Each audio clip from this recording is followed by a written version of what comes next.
Okay, let's get back to it. Number 7, Marie used the thermometer to record temperatures of negative 3.4 Celsius and 1.6 Celsius. Which temperature in degrees Celsius is less than both the temperatures Marie recorded? So you're gonna notice I've I've scribbled and I've done all this already. Ignore this part here. Yes, and we can just move on with our lives. So it says, I want you guys to understand something. On a number line,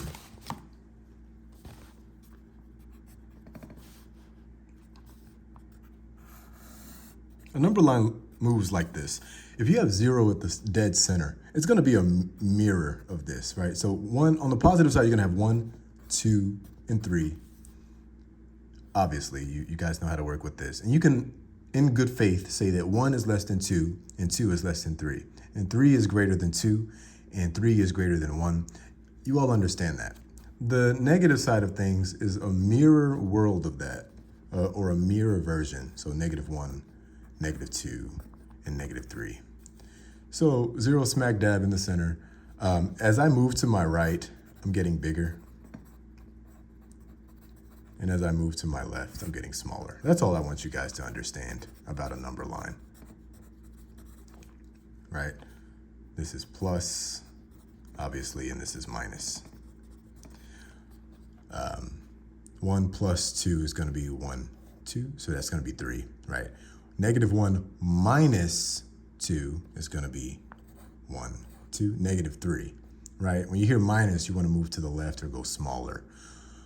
So the same logic also follows here, where -1 is greater than -2 and -1 is greater than -3. But -3 is actually smaller, because we went over here, than -1.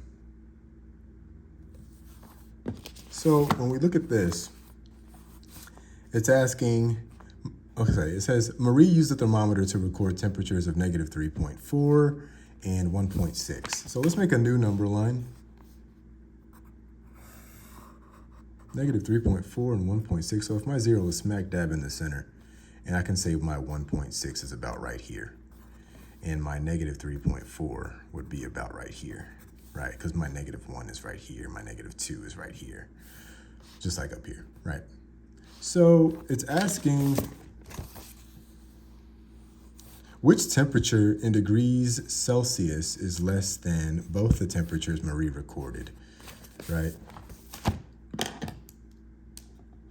So I'm gonna use a red pen for this, just to kind of make it clear. Our goal is to find something less than this and also less than this. We wanna just keep going back. We wanna get less than this and less than this. Sorry for using 2. That I shouldn't have done that. But just know that we're trying to go. I was more so just trying to show you that we're trying to zoom past this and zoom past that. Okay, so it says, okay, well, let's try -2.6. Well, we know -2.6 would fall about right here. Just based on my example here, I know -2.6 is going to come a little bit before -3.1. Let's just move it down a little bit more, right?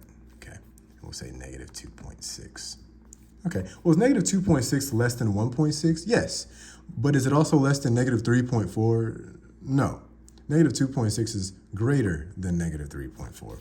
So we can cross that out like I did up here. B, 3.9, okay. Well, 3.9 is somewhere up here because 3 is greater than 1. So let's say 3.9 is about right here. Well, is 3.9 less than 1.6? No. All right. Let's cross that out. And -5.4. All right, well, -5.4 is gonna come somewhere over here. So we're just gonna pretend that the line continues and we'll say -5.4. Well, is -5.4 less than -3? Well, it gets smaller as we go this way. So yes, this is less than that. Okay, well, is -5.4 less than 1.6? Well, let me just make this a little more clear. These two answers are no. but this one is a possible yes, because this is smaller than this. Now, is this smaller than 1.6 as well? Well, yes, we zoomed past that, we've zoomed past that, and now we're here where we're supposed to be. This is right. Negative 5.4. And I put a little red S because I've recorded this video before and I failed. My phone died on me. But this right here, it says temperature, not temperatures, right? So my temperature, I found one temperature, so I can just stop there. It says which temperature, not multiple. There are not multiple answers in this one. And this, by the way, would be wrong because 0 is not less than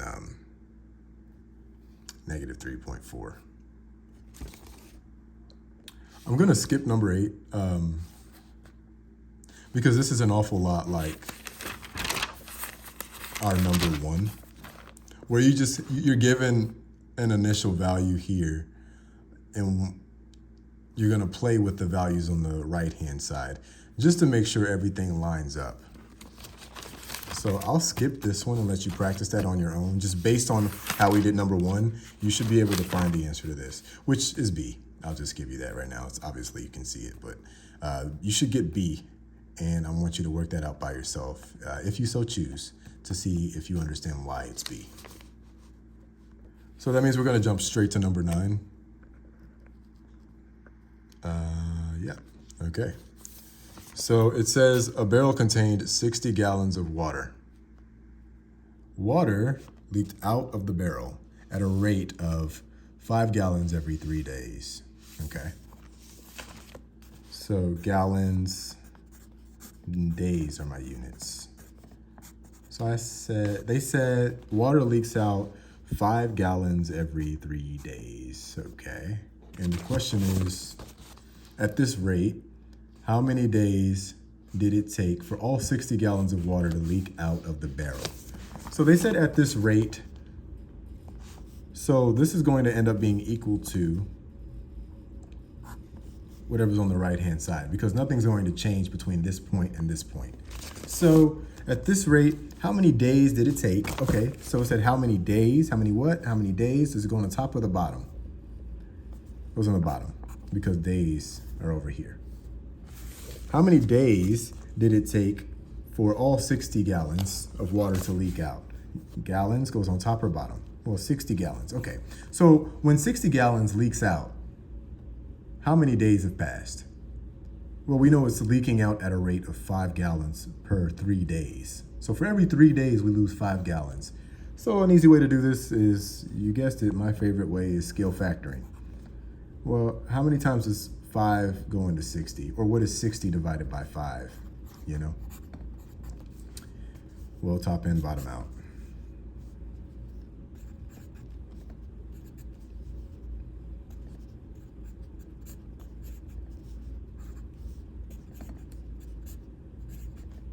Yeah. So it's 12. Now notice here, this is a piece of my puzzle. This is meant to be popped all the way into here, right? Times 12, okay? But I almost messed up here. I thought for a split second that this was my final answer. I almost messed up because I was going way too quickly.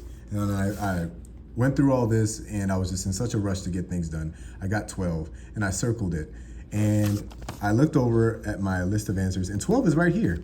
I almost circled that. Well, I did, and then I erased it because I realized this is just my multiplier. This is how they'll try to trick you guys. This is why I tend to write my bullet arrow thing. Excuse me. This is why I tend to follow the bullet arrow thing that I showed you guys, right? Arrow, arrow. And one of these arrows would be, how many times does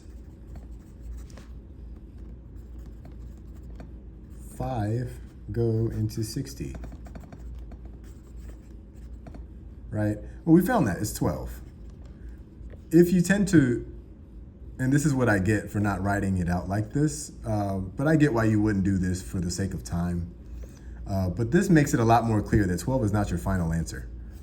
All right, so you are less likely to be tricked by this. So we're just gonna keep going. So how many times does 5 go into 60? Well, 12 times. And you'll say that, and I'll get rid of this, it's a bit confusing. It's not until we make our way to the top of the bullet that we know that we're done. But again, you don't have to do this. It just helps. It definitely helps. So what I do to the top, I must also do to the what? The bottom. Well, what's 3 times 12? That's 36. And there's our answer. 36 days. And that's right here. Okay, number 10.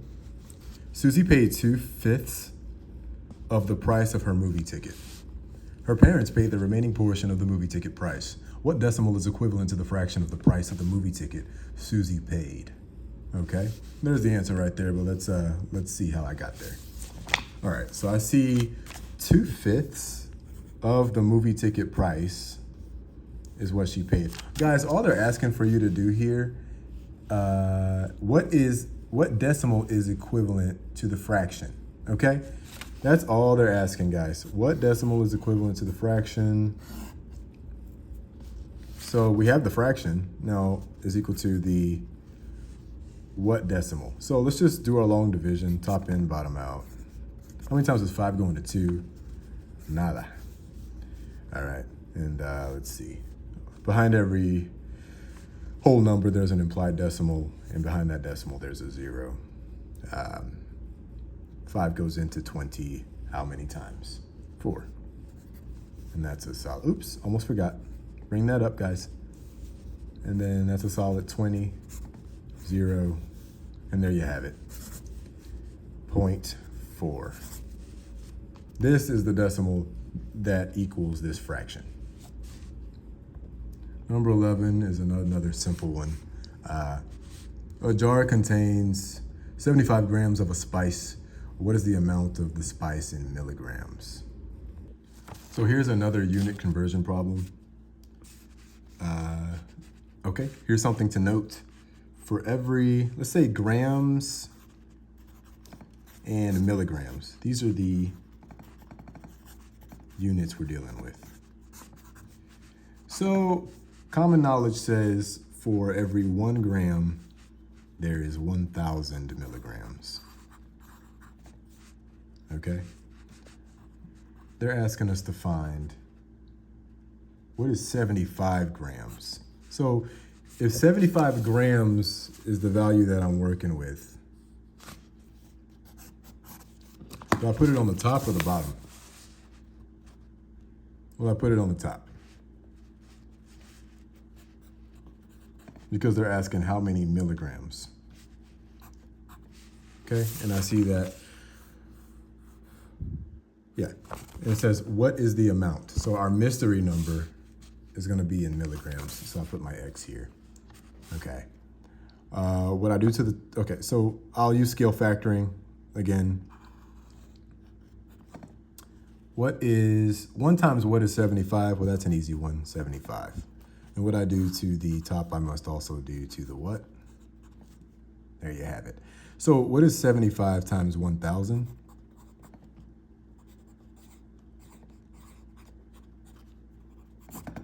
I'm gonna put my zeros back here and just work through the rest of my multiplication. All right, that's about 75,000 milligrams.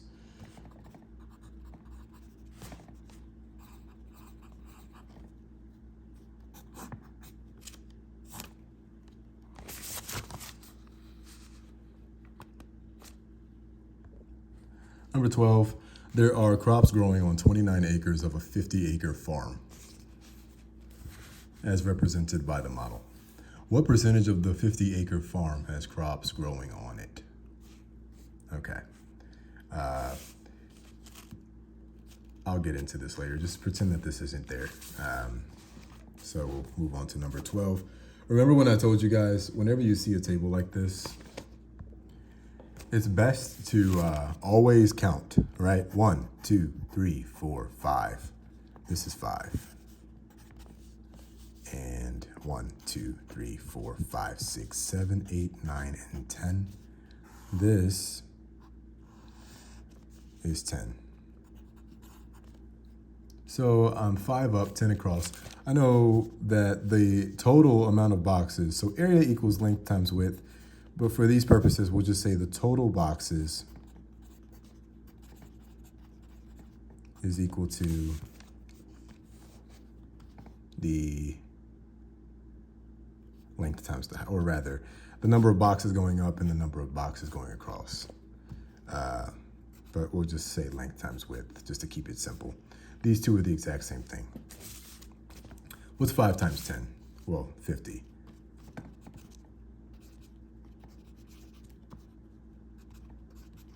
Our total number of boxes is 50.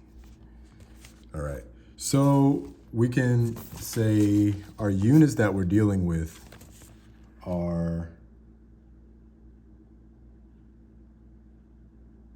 total and our shaded. Their question is, what percentage of the 50-acre farm has crops growing on it? And see how this number lines up with the number that we got here. 50-acre farm, and the total number of boxes we have is 50. All these boxes add up to 50, okay? So their question is, what percentage has crops growing in it? Well, crops growing in it is marked by what's shaded, right? And I'll write this in red. Crops growing in it. Well, that's going to be all these shaded boxes right here. Yeah. So if we want to find, so we know the total is going to be 50. And we know that the shaded is going to be, well, we can count. We know that this is going 5 up, right? So we go 5, 10, 15, 20, 25, 26, 27, 28, 29, all right? That's 29 out of 59, at 29 out of 50 shaded, excuse me. Well, from here I can just do long division, right? So I'll say top in, bottom out. Well, 50 doesn't go into 29, but I can rewrite this and I can ask myself, well, how many times does 50 go into 290? I can use a little table over here, right? 1, 2, 3, 4, 5, 6, 7, and 50, 100, 150, 200, 250. 300. All right, and there you have it. 50 goes into 290 at least 5 times, and that's 250.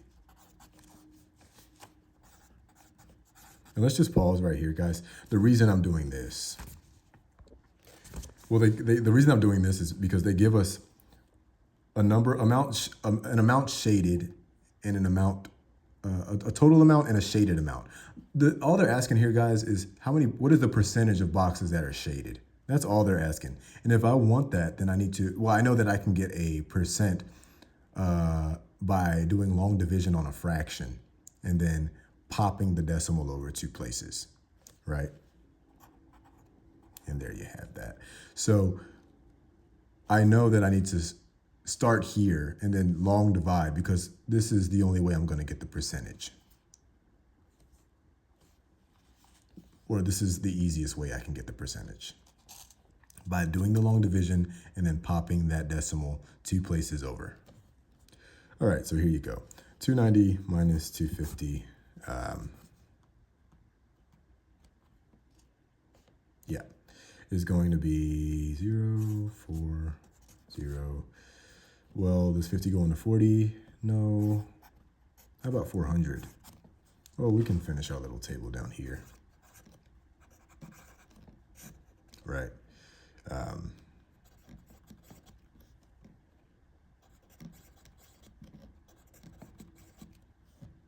Okay, 8 times. 50 goes into 400 8 times, evenly, which is great.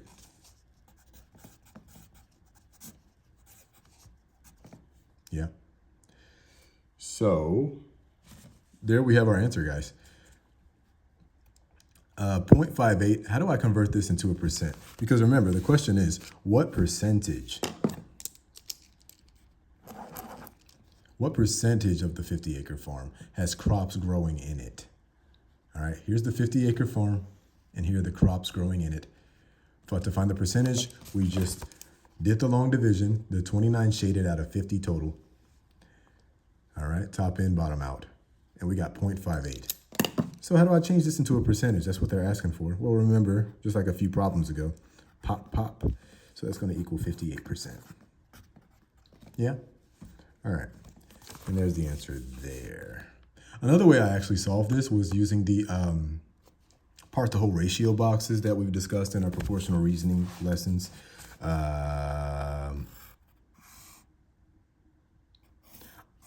It's very simple, guys. You know that your whole is going to go in this part here, and the two parts that make up the whole are going to go here. So I could say my shaded, and my unshaded. This is just another way to solve the problem. We have the answer, we did it. This is just method B. So we could say method A, and this is method B, right? This is the way this is another way we can do it. So we know our total, our whole is gonna go down here. Oh, we know we have 50 total boxes, right? Because we said 5 times 10. Okay, well, we know that there are 50 boxes in this whole picture here. So there are 50 total boxes. And now we're gonna say how many are shaded and how many are unshaded. Well, we say 29 are shaded. We counted that, right? 5, 10, 15, 20, 25, 26, 27, 28, 29 out of 50.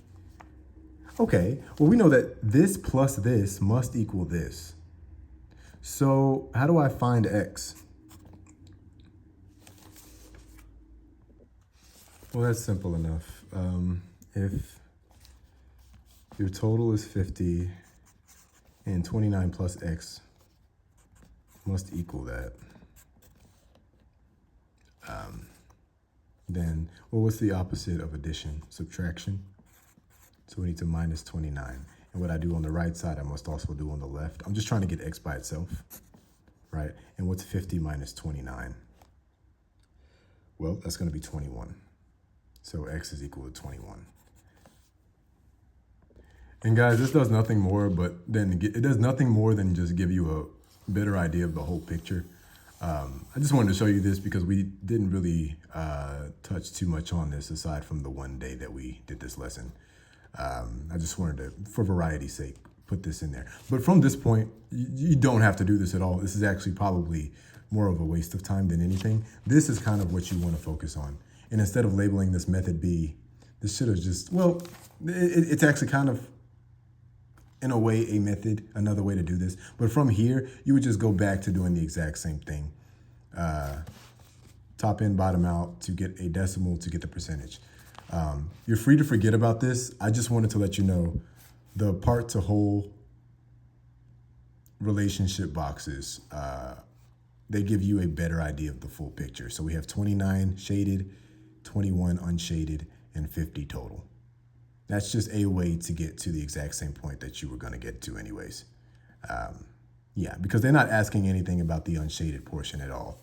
But if they had been, now you know you could use this, this box to help you. This will probably be the last one I do.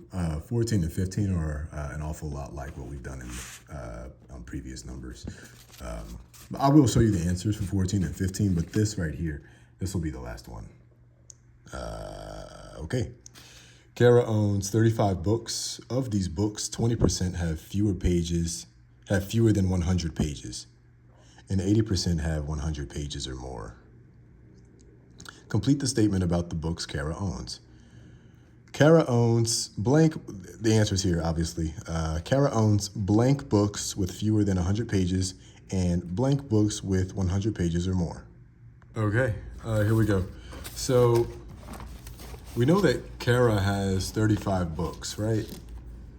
So we say 35 total. It says,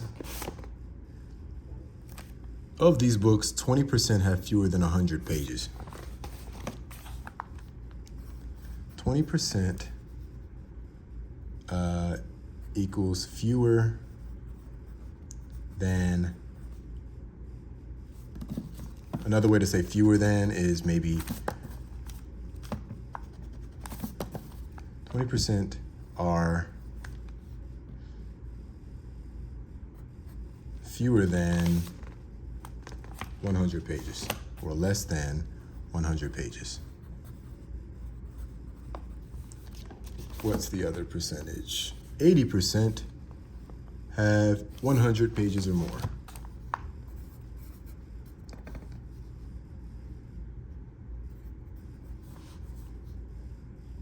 Greater than or equal to 100 pages. Okay, and they're asking us to basically fill in these blanks to make this sentence true. Kara owns, and I'll just erase this, guys, because it's getting kind of confusing to see the answer there already. But obviously you already saw it, but whatever. Blank books with fewer than 100 pages and blank books with 100 pages or more. All right, well, I can't really do anything with these percentages to interact with this 35 books total, because 35 is my real deal, and 80%, these are not real deal values. They're just percentages. So how do I convert a percent back into a real deal? And then we can multiply these two individually by 35. So I could say, let's just start there. 20%, well, remember how I said when you want to convert something like, let's just do a little detour right here. You could say like 0.4 is equal to X percent. Oops. Well, what is X? How do I get a percentage out of a decimal? Well, I could move it up, pop, 2 times. There'd be a 0 right here, right? An implied 0, but a 0 nonetheless. So that would be equal to 40%. If I want to go back, how do I do that? Well, I'd move the decimal back to where it was. Just move it to the left 2 spaces instead of to the right. So 1, 2. So now I'm going to go back to 0.40 is equal to 40%.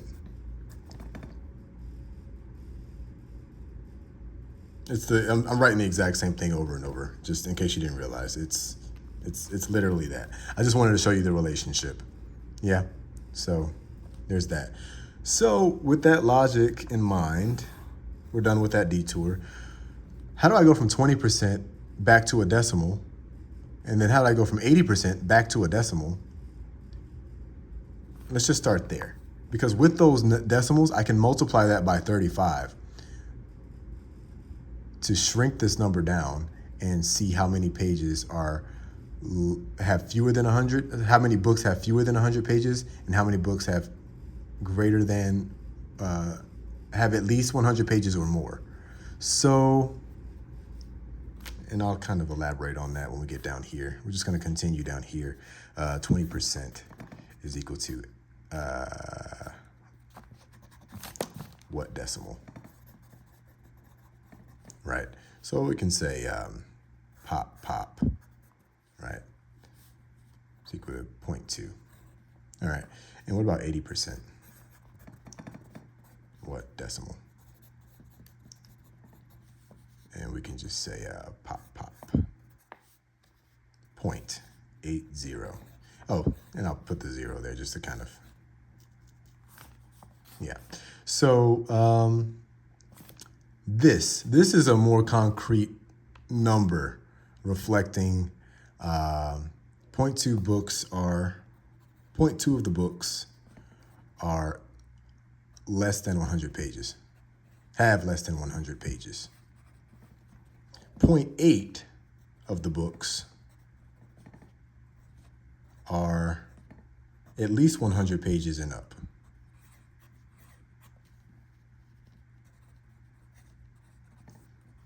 So when it's asking us how many books are there with fewer than 100 pages, how many books are there with 100 pages or more, we can't do anything with the percentages to get that, you know? We have to, we can't do anything with the 20 and the 80% to interact with the 35. We want to multiply 35 by 20% or multiply 35 by 80%. Another way to write that is multiplying 35 by 0.20, because I can't do anything because this doesn't share, these aren't equivalent. These aren't equivalent units, you know? So I have to convert it basically by popping the decimal back 2 places. And then I can multiply 35 by 0.2 and then multiply by 35 by 0.8 to get these values. So let's do that now.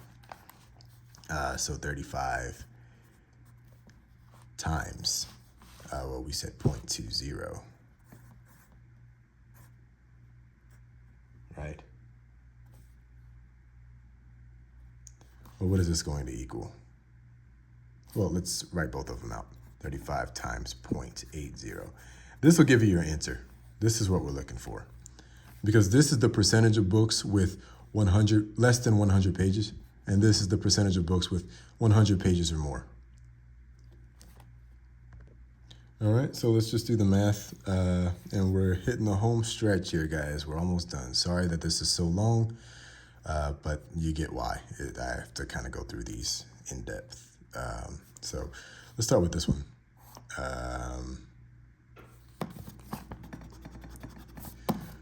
What is 35 times 0.2?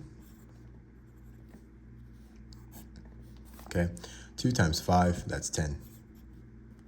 Carry your 1. 2 times 3, that's 6, plus 1 is 7. Okay, we're done. Now, the rule for multiplication, decimals and multiplication, you just count however many numbers are behind decimals, and that's the number of times you want to move the decimal up. So this has 1 decimal and 1 number behind it. So we're going to say the decimal is right here to begin with. So we're going to pop it up or pop it to the left 1 time. Okay. If this were to say 3.5 times 0.20, then this will be popped over twice because all the decimals up here equate to having 2 values behind them. That's a whole nother subject, but I'm sure you all understand this as you've shown in class. So yeah, so this is the same as 7. And let's do the one for 35 times 0.80. And I kind of neglected to put this is the same as 2, 0, and you can carry your 0 down here. I'll do the same thing over here just for consistency's sake. Right, 5 times 8, and we've got 48, right? No, 40, excuse me. Carry your 4, 8 times 3, 24, 28, yeah, 28, right. So 2800, but I see that I have two numbers behind the only decimal up here, right? There's no other decimal, so I only have to count this one, right? And I see that there are 2 numbers behind it. So I see a total of 2 numbers behind a decimal. So I have to pop this over 2 times, 1, 2. So this is equivalent to 28 books. Oh, and guys, right here, I kind of added that 0 last minute retrospectively. The same logic goes here. If there are 2 numbers behind 1 decimal, the only decimal up here, then the original decimal would have been here, and I pop it up twice, not just once. It's the same thing. And 0 just kind of, it's the exact same thing. I don't want to confuse you with that. So we have 7 books have what? Well, this is the 20%. This is equivalent to our 20%. Fewer than 100 pages.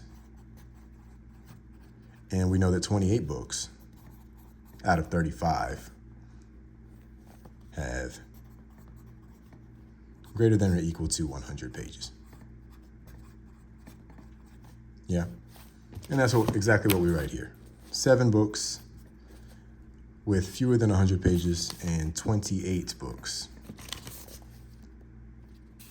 with 100 pages or more. Okay, guys, that'll conclude that. I'll show you these just briefly. This comes out to be D on 14. You can pause the video if you want. And number 15 comes out to be B. And you can pause the video if you want. That'll be the end of that. Thanks for hanging in with me, guys. It's been a pleasure and an honor to sub for you. You guys are great kids. And yeah, good luck on your test coming up. Again, it's been an honor and a pleasure. Take care.